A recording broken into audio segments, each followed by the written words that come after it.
We're going to go ahead on and get started. I am not used to this microphone, so bear with me. We're going to start first by just telling you our purpose, our goal for today. I'm going to come back here with y'all if that's okay. Our goal for today is to help parents understand third grade's first quarter standards. So we're going to kind of dive into that in a little while.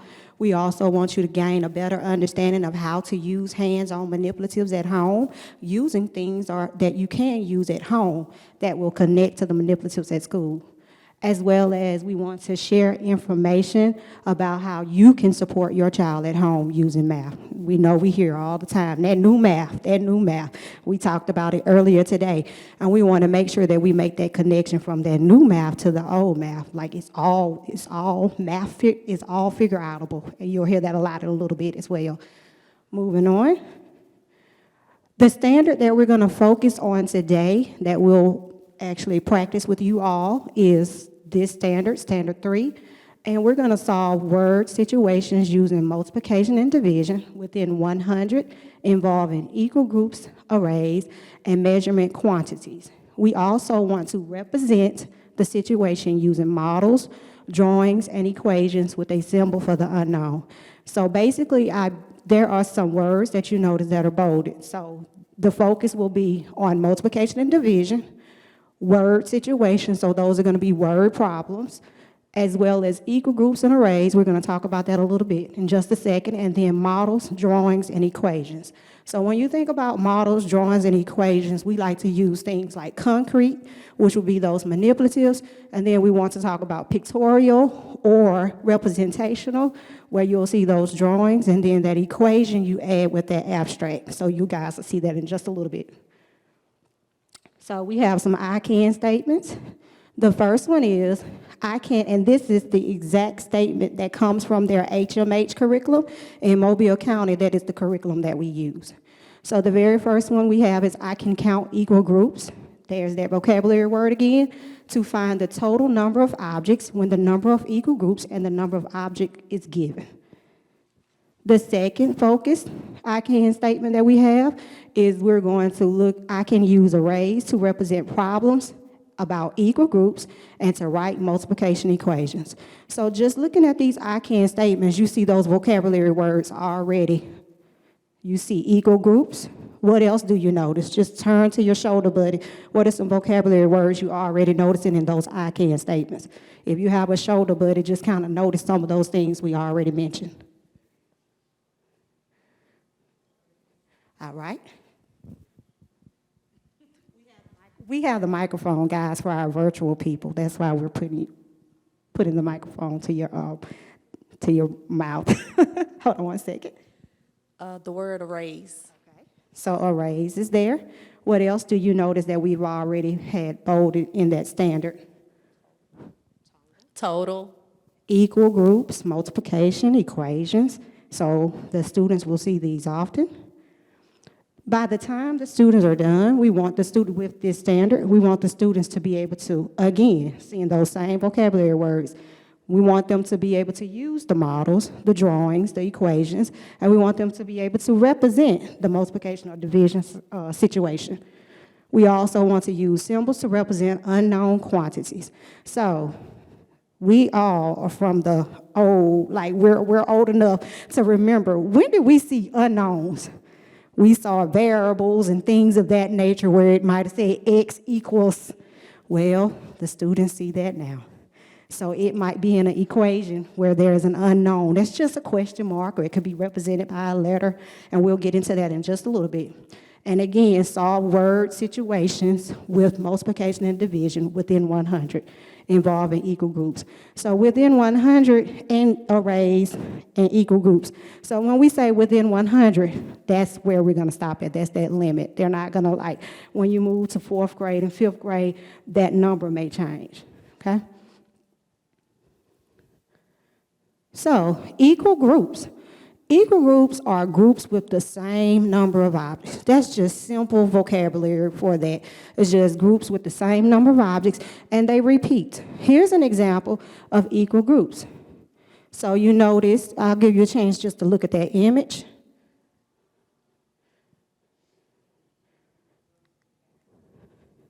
How many equal groups do you guys notice when you look at that? How many plates do you see? Okay, and how many in a plate? If you can see it, it's kind of blurry. 4, okay? So it's 5 groups of 4 objects in the group. So another way to connect to that, we think we want to make that connection to your everyday life. So we go to the store all the time. We go to McDonald's, and sometimes our kids, we have friends that come over. You can quickly make a equal groups equation for something like chicken nuggets. You go to the store with your friends, or you go to McDonald's with, you have some students, or I should say children spending the night, and you might need to get more nuggets. You can make a word problem out of that quickly for equal groups. So then we talk about arrays. Arrays are arranging things in rows and columns equally. So here's an example of what they will notice in school. There's the factor, which is the rows. So it's 6 rows going across. 1 row, 2 rows, 3 rows, 4 rows, 5 rows, and 6 rows. How many objects do you notice in each row? You can yell out for me. 3. So it's 6 rows, and in each row there are 3 objects, which gives a total of 18. So and that's our product. So when we look at that, we can also notice that 18 could be missing, and that could be your unknown with a question mark or a letter to represent it. We have the arrays in everyday life. So Krispy Kreme, how many people wait for that donut light to go out? That light hit, that's a great way to talk about those arrays with your students or your child at home, because I have some teachers in here as well. You also notice the candy box for Valentine's Day, or whenever you're getting different things, you can talk about that. Some stickers, cards, Lego blocks. Even on a Lego block, you can recognize arrays. How about that? Did anybody think about the hamster? That can also be a great conversation with your kids at home. The calculator. You have your muffin tin pans, egg cartons, and egg cartons can also be connected with equal groups if the eggs weren't in there. You can actually put items in the egg cartons. We also had the light bulbs. You know, when you're decorating for Christmas, they come in arrays, correct? Okay, these are simple ways that we could relate what the students are learning in the classroom to things that they see every day. And it's only a question. To get that discourse going, get those students talking, all we have to do is ask a few questions. Okay, so now that we know what equal groups and arrays are, we're going to get into our word problem. Before we get into our word problem, we wanted to let you know how we give our students their word problems in the classroom. We have this thing called 3 reads. The students and the teacher read the word problem together once. That first read is to understand the content, the what we're talking about, the who we're talking about, or the why we're talking about it.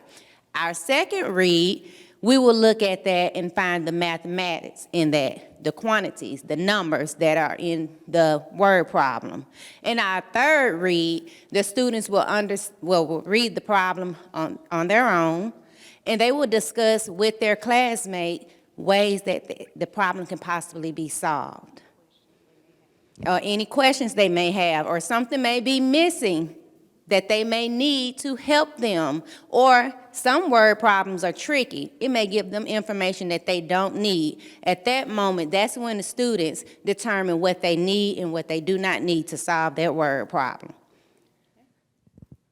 So up next, we're going to actually do a word problem. We're going to use these 2 strategies, an array or equal groups. So let's just recap really quickly. Who can remember what an array is? It's up there. Repeat it for me. Arranging things in rows and columns equally. Okay, and who remembers about equal groups? What will we do for equal groups?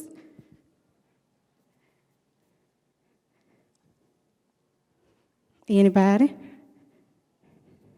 And we're going to multiply. They're going to be arranged in groups equally. So it's going to be items placed in groups equally. The simplified form of that, just to let you see again. So you may have 5 groups of 4 objects. So that total would be 20 items, and we shared them equally, okay? Now, here's our problem. It's coming up. So the very first thing I want you to do is think about this problem. Timothy has some Cheerios that he wants to share equally with some friends. Notice there aren't any numbers. What is this problem about? Turn and talk with your shoulder buddy.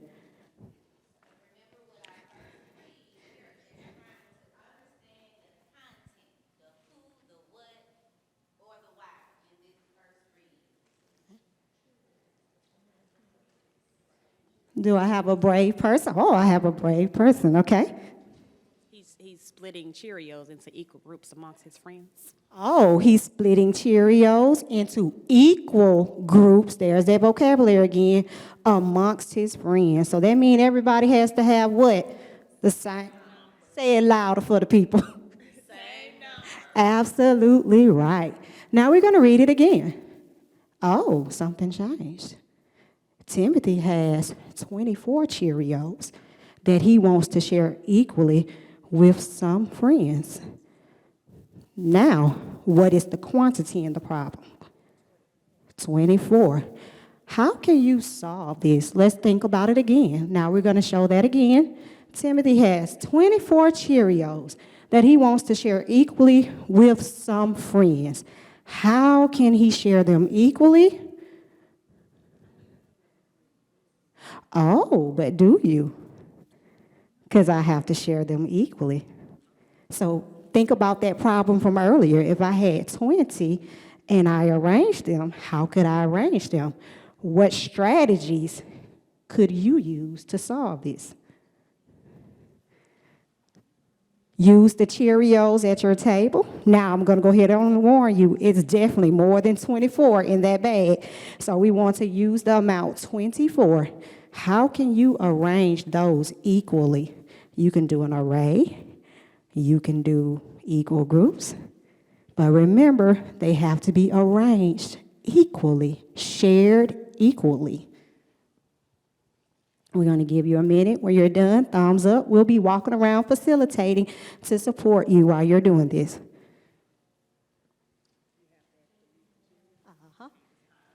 Use Cheerios.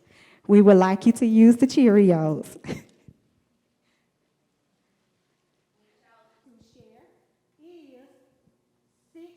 Tell us what you had. Would you mind? Okay, I'm sorry. All right. I have 6 groups of 4. So now we're going to show you virtually how we use those 6 groups of 4 on the board. She shared them equally using virtual manipulatives.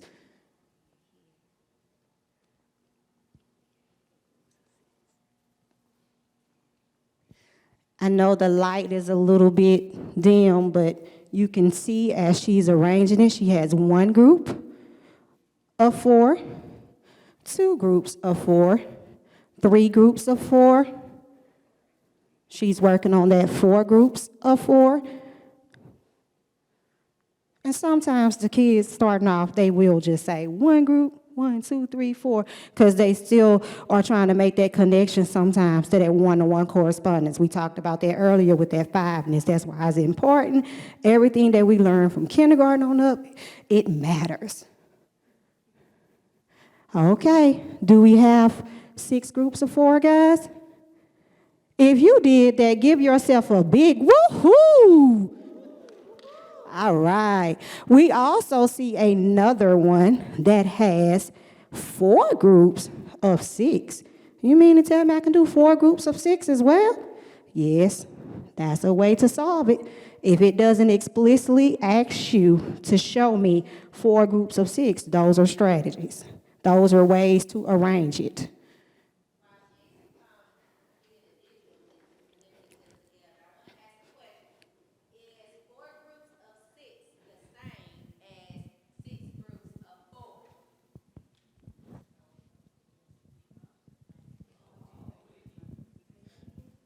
What did she say? They equal the same, but are they the same? They are not the same. So my follow-up question for those students will be, how can we make them the same? What will be the next step? So here she has 4 groups of 6. Now, if you were in an actual classroom with us, we want everyone's thinking to count, right? So most of the time we have an Elmo, a camera in the class. We will have shown how a model of 6 groups of 4, then how it would go from 4 groups of 6, and then how we can put all 24 of them together and make an array. Okay, so you have your models in front of you with the manipulatives. Now, are you able to actually show your work on the card? Because we went from concrete, what was the next thing that we want students to learn? Pictorial. Once you draw it, once you show us a pictorial of your thinking, can you give us an abstract? Give us an equation of your thinking. Okay, here is some displays or examples of arrays and how they relate their array and make an equation. 4 times 6 or 6 times 4. That's where she said we would just shift the paper. Also, we have 24, and we can divide it into how many groups? 4 or 6 groups. In this process, just like Ms. Barnes said, everything is math is figure-outable. We want students to take different approaches to solving the problem. So they will come into this assignment with prior knowledge. However, we do want them to explore all of the different strategies. And when we're in a classroom, we will present all of the different strategies. The teachers present all of the different strategies. We walk around the class and we strategically pick the students who will present their work because we want them to see how the strategies build upon each other.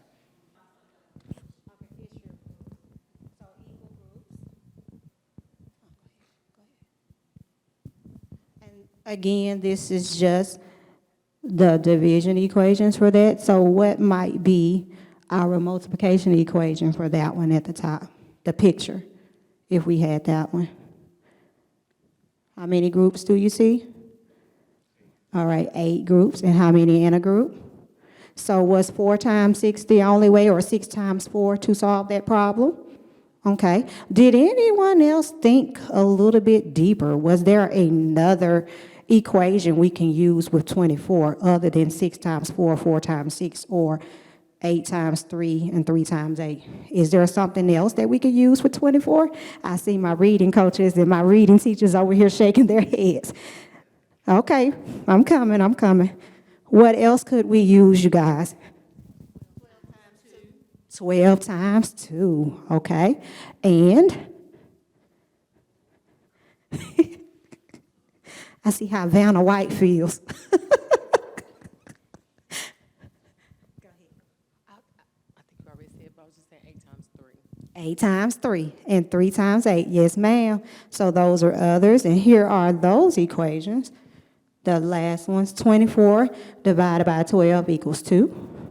24 divided by 2 equals 12. 12 times 2 equals 24. And 2 times 12 equals 24. Remembering that great question earlier, how to represent it correctly. Okay? Now we're going to go to our standards. Any questions about that before we move on? Did anyone say 1 times 24? Oh, he said 1 times 24 too, because that is accurate. Did anyone do 1 times? Oh, all in the context. So someone mentioned that the problem said Timothy had friends I'm sorry, reading coaches. Reading teachers. Timothy had friends, and we know that that is plural, so it has to be at least more than one.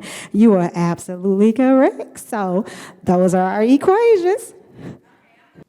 Now, we've thought of equal groups, we thought of the equations. What could be a next step for your children at home? What do you think that you can ask them to push them a little further in their thinking?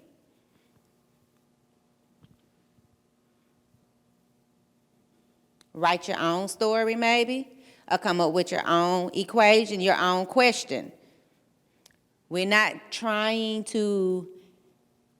using what we have to ask as many questions and push them as far as we can with what we have. Does that make sense? Yes. And my question here was, for her, simple question to get them thinking.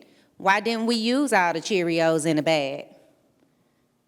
So, productive thinking. Why didn't we use all the Cheerios in the bag? Or what if the bag only had 17 Cheerios in it? Well, how many more Cheerios do we need to get to 24 before we can divide between our friends with S? It's all about the different types of questions to get those students thinking about those numbers and how they relate to each other. Okay?